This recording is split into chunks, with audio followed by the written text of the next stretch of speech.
Buvayda Abu Ali ibn Sino nomidagi jamoat salomatligi texnikumida 12 may Xalqaro hamshiralar kuniga bag'ishlangan tadbir o'tkazildi. Unga ish beruvchi tashkilotlarning vakillari, o'quvchilarning ota-onalari taklif etildi. Tadbir davomida har bir guruh o'quvchilari sabzi to'g'rash, osh damlash tanlovlarida o'z mahoratlarini ko'rsatishdi. Mutaxassislari bo'yicha savol-javoblarda bilimlarini sinovdan o'tkazishdi.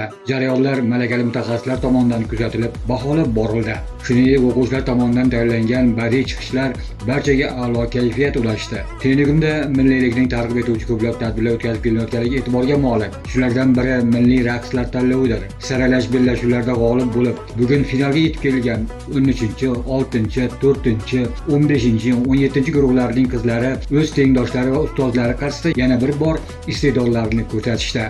Yakunda barcha tanlovlarning g'olib va ishtirokchilari munosib rag'batlantirildi. Shuningdek, ish faoliyatida yaxshi natijalarga erishib kelayotgan o'qituvchilar, guruhlar rahbarlari, o'quvchilarning ota-onalari ham sovg'ali bo'lishdi. Ularga texnikum ma'muriyati hamda tuman tibbiyot birlashmasi, kasaba uyushmasining faxriy yorliqlari va esdalik sovg'alari topshirildi.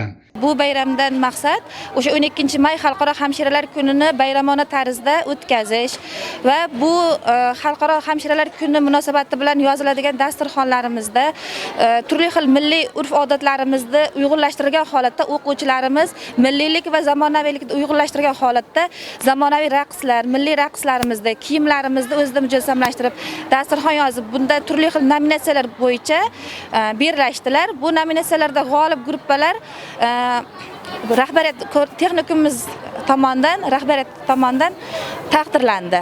Qolaversa, tuman tibbiyot birlashmasi, kasaba uyushmasi tomonidan esdalik sovg'alari bilan taqdirlandi. O'quvchilarimiz bu tadbirdan juda ham o'zlariga qoniqarli xulosalar chiqardi. Men 15-guruh talabasi Kenjaboyeva Hilolaman, 2-kurs bosqich o'quvchisiman. Mana biz kollejimizda bugun mana katta shodiyona tantana sababi Florence Nightingale 12 may Xalqaro hamshiralar kuni munosabati bilan bo'ladigan tadbirda bizning guruhimiz mana g'olib bo'ldi. Katta muvaffaqiyat bu biz uchun xursandchilik.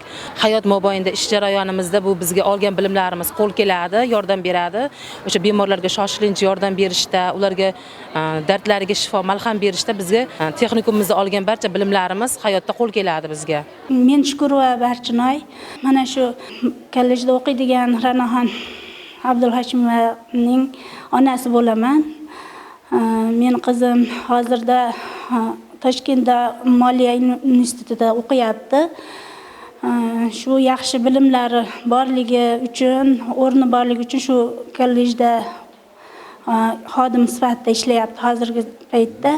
Kollej ma'muriyatiga shu meni qizimni hurmat qilib, o'rni topgani uchun shu direktorimiz Nodirbek Jumaboyevga rahmat aytaman.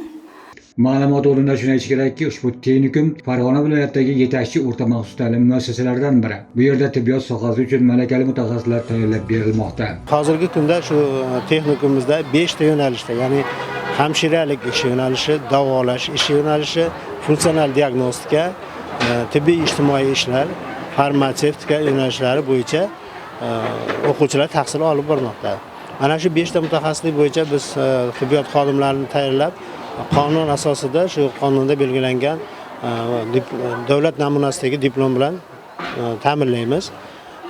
O'qish muddatlari asosan bizda faqatgina tibbiy ijtimoiy ishlar yo'nalishimizda 2 yil, qolgan hamshiralik ishi, davolash ishi, farmatsevt assistenti hamda funksional diagnostika yo'nalishlarimizda o'qish muddati 3 yil. E'tiborli jihati, bu yerda o'qiyotgan talabalar uchun o'z yo'nalishlaridan tashqari qisqa muddatli kurslar ham tashkil etilgan bo'lib, bu ularning kelgusidagi faoliyatlarida qo'shimcha imkoniyatlar yaratadi. Texnikumni bitirganlik mutaxassislik to'g'risidagi diplom bilan birgalikda qisqa muddatli o'quv kurslari tashkil qilganmiz.